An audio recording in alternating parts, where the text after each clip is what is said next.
Hello, my name is Paul Inge. This is my first video for YouTube and hopefully it won't be too bad. In regards to the Dragon 1/35 scale Elephant, I've built this kit. This was my second build from about mid 2015 when I come back into modelling in a bit stronger way. I've been collecting kits for a long time and doing odd little bits and pieces, but basically never really finished a kit for quite a while, and I've just got back into it. So I've had two kits in fact. I've done the Tamiya 1/35 255 Enigma, which was a really lovely build. That's in the model shop at Faversham actually on display. This one is going to take its place, and then I'll bring that one back and film that once I get it back home. So anyway, the build with this was pretty straightforward. The only thing that caused a little bit of an issue was the front plate, which I've found on YouTube. It seems that everyone has that issue. Now I got around that pretty straightforward in the end, so that was okay. Another thing I did was actually provided a set of through metal tracks for the vehicle. That's really good. I used burnishing liquid to actually colour the tracks instead of painting, and I think that worked out really well as well, so I'm happy with that. I also, excuse me, I've got a cold.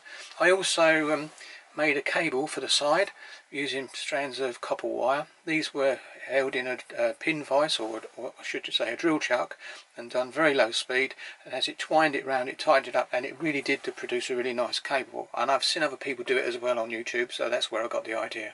It's not mine, it was someone else's, but it does work really well, and I will use it again if I need to have to produce anything. But thankfully trumpeter kits actually come with really nice copper wire which you can use anyway, so that's not an issue there. So anyway, that was I'm really happy with the way that turned out. Also, the wooden block on the back, the jack-in block as they call it, actually I used real wood for that as well. I felt that real wood would be a little bit better than using plastic. Painting plastic is okay if you can get the right tones, but I think real wood just gives it that little bit extra. So I actually built that and varnished it, and then put the photo etching strap in round it, painted it separately, left it off the kit to the last minute and put it on. The next thing I did was the actual periscopes.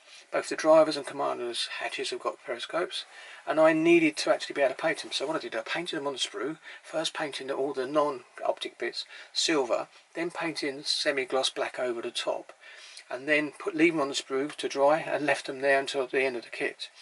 I actually painted the actual commander's hatch and the driver's hatch in situ on the vehicle to get the same tone as the rest of the body. And then when it was completed, because they weren't glued in place, they lifted up lovely. I actually put the periscopes in place and glued them in permanently in place, and really it was really brilliant. I didn't have to mask any optics at all. And anything else I can think of really? No, it's just a great build. This is my first one on YouTube, so I hope everyone likes it. I'm happy with the kit, so I suppose that's really good. The first person you've really got to please is yourself, and I'm really happy with it.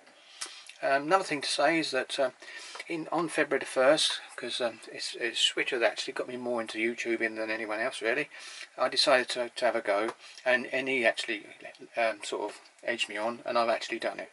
So this is my first one. But we're actually doing on the 1st of February, we're going to do a build of the Abrams M1A2, not the M1A1, because he thought I had two of those. In actual fact, I only had the two of the M1A2s. So we're looking forward to that build. It starts in February the 1st, and I will be doing a bit of a video blog as I go, just showing my progress and explaining bits and pieces I've done if I feel it's really necessary to explain.